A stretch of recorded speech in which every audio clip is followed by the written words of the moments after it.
Hello and welcome to episode number 11 of No Stress Distress Inks. And today I've gotten lots of questions about this and I'm finally ready to share with you. We're going to actually watercolor with Distress Inks. So it's pretty simple, and once you get the hang of it, it's just really like working with any other watercolor. It's just coming from a different place. It's just coming from an ink pad instead of either a tube or a palette. So, let's get started. When I watercolor, I like to use embossed images because it helps me stay in the lines.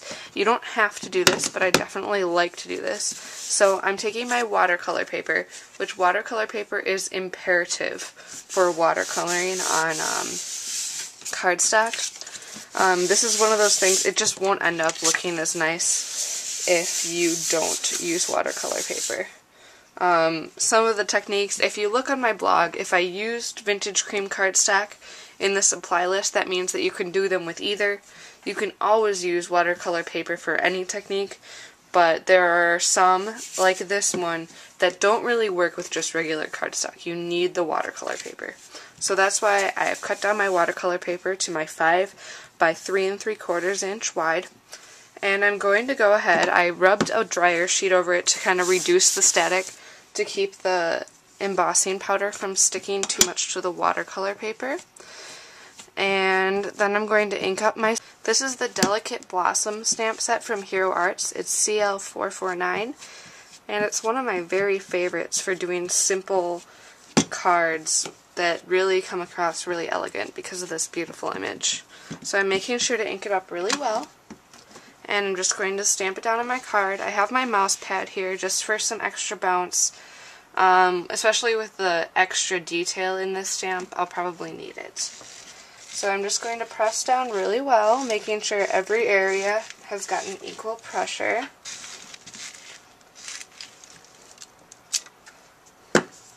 And it looks like we got a pretty good impression. So I'm going to go ahead and take my Zing embossing powder. I just keep this one in the jar. It's gold. And here's my scrap piece of paper. And I'm just going to sprinkle generously over it.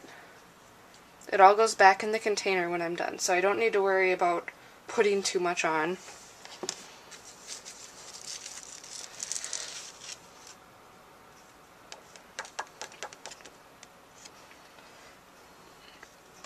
And if it looks like you missed a spot, you can just go back and add some more.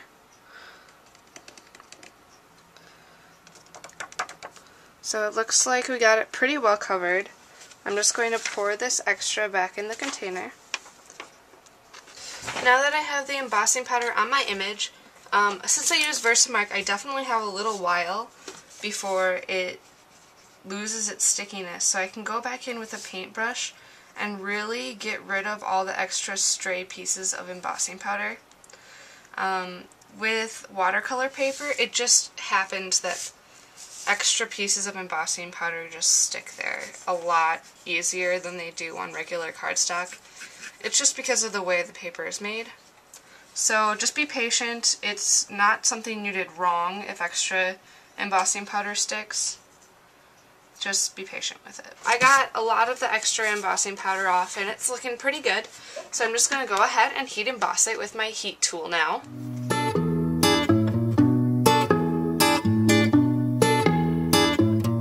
I just heated the back to keep it from warping. That's what I do for a lot of things. And for things that I use water on, a lot of times after it dries, I just put it under a stack of books or something like that if I have issues with warping. If it's not too bad, like this is a little bit warped, but it's not too bad, I just stick it down with extra adhesive and it lies perfectly flat. So don't stress out about it too much. Okay, so next what I'm going to do, now that I have my embossed image, I'm going to go ahead and color the flowers. I'm going to use worn lipstick, and I'm just going to stamp this on my distress mat. You could use a piece of wax paper for this, or a paint palette, but this mat works amazingly well. This is Barn Door, and then this is Fired Brick. And I just grabbed my beloved reds, and we'll see how much I use each one of them. but it's good to have them all out because this is not your paint palette. So I just sprayed, you know, twice on each one. You can always spray more later.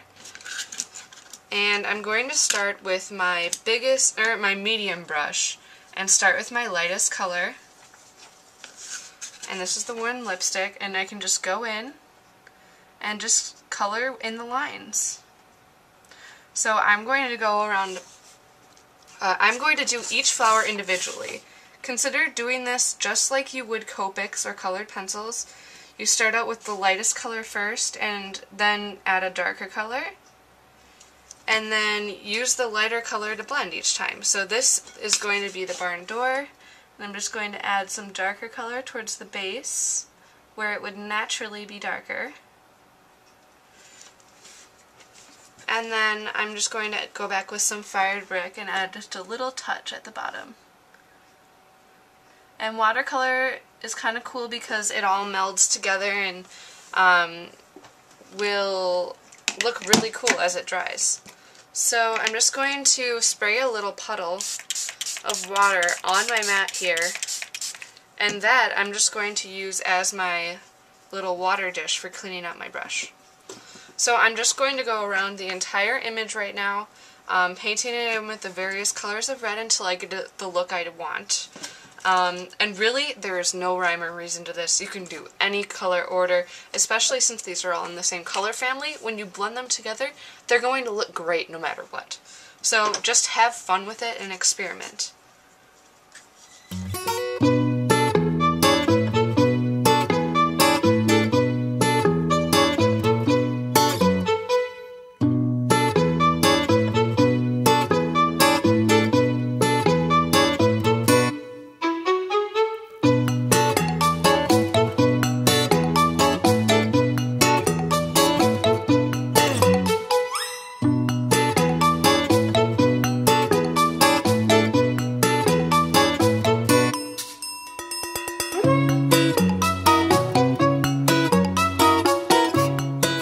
So I have my red all colored in now, and I've just been doing a little bit of touch-up as I go along here with my really fine brush. You may have noticed that I used a little bit of water to clean up where I went outside the lines, because that does happen, but the water helps spread it out so that it's not as noticeable. So I'm going to clean my mat off, and then I'll be back to start with the stems and the green. Alright, now it's time to color in my greens, and I just have some peeled paint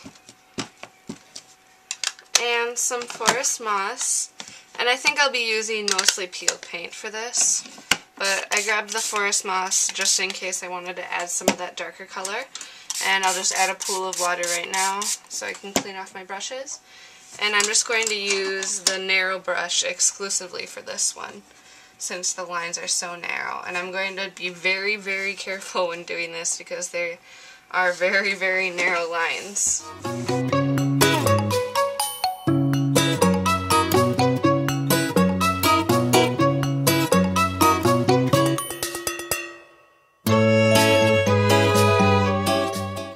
Okay, so I've went in and I added my greens. And now I have this all colored in with my Distress inks. So all that took was a couple colors of Distress ink and some water. And it's looking pretty good. I think now I'll probably go back in once the image itself dries with just some worn lipstick around the edges. Or maybe one of the greens, I'm not sure. But just to kind of soften up the edges and really make it blend in with the rest of the card. But this is a really simple technique, so I'm hoping that, and you can try it with any color ink that you have, even if you just have one, because you can make multiple shades of the same color just adding more or less water. So give this technique a try and let me know if you have any questions. And then thank you very much for watching this Distress ink video. Here's the finished card, and here's the close-up. Thanks for watching, and I will catch you again next time.